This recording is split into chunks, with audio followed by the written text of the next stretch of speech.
On December 7th, the Game Awards said, "Congratulations to Ironmouse for their incredible Content Creator of the Year win." With Ironmouse saying, "I have no words to describe how I'm feeling right now. I am in utter shock. Thank you all so much for changing my life. This wouldn't be possible without all of you. Thank you. I am truly honored." With Ironmouse's tweet collecting over 126,000 likes.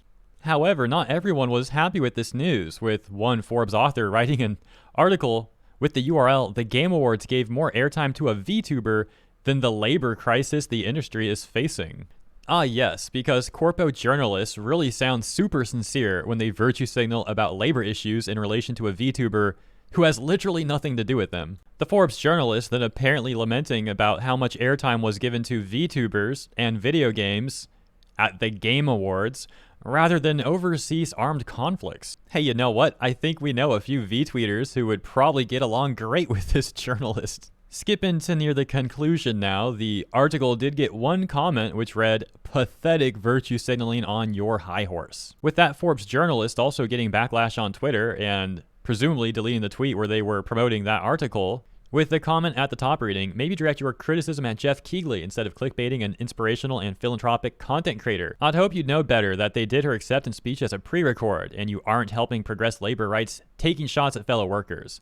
With the journo saying, "Valid, it wasn't my intention to define down Ironmouse. She's blameless here. I certainly could have framed my points in a more constructive way." That conversation ensuing a bit more, ultimately with the journalist saying that they made a poor choice to frame the story that way, and that they've updated the story to remove references to Ironmouse, and that they unfortunately can't change the URL. And leading to this update at the very top of the article, however, which reads, "Update. A previous version of the story was framed around VTuber Ironmouse winning an award and getting to deliver a pre-recorded speech. That was not an appropriate way to get my points regarding the visibility of labor issues across. My apologies to Ironmouse, who did nothing wrong here, as opposed to Jeff Keighley and other organizers of the Game Awards." It's really odd how often these sort of occurrences happen, where someone comes off all smug and conceited when they try and show concern for certain issues, and ultimately do nothing for said issues except using them to try and achieve some faux moral superiority over others. Meanwhile, people like Ironmouse remain genuine and sincere even as they raise awareness for certain issues.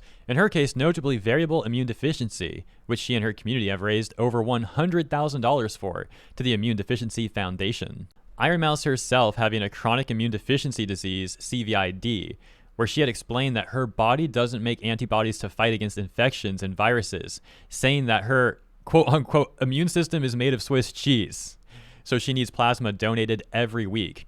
And I personally have immense respect for Ironmouse. In my humble opinion, she's one of the most talented and hardworking streamers out there, and she has not let her condition stop her from achieving her dreams and her helping others, something that I think is pretty dang inspirational. And that's it for this segment. Definitely consider checking out Ironmouse if you haven't already. And thank you so much for tuning in. If you enjoyed this segment, please consider liking and or subscribing. And if you want to hang out live sometime, I'll have my VTuber account in the description.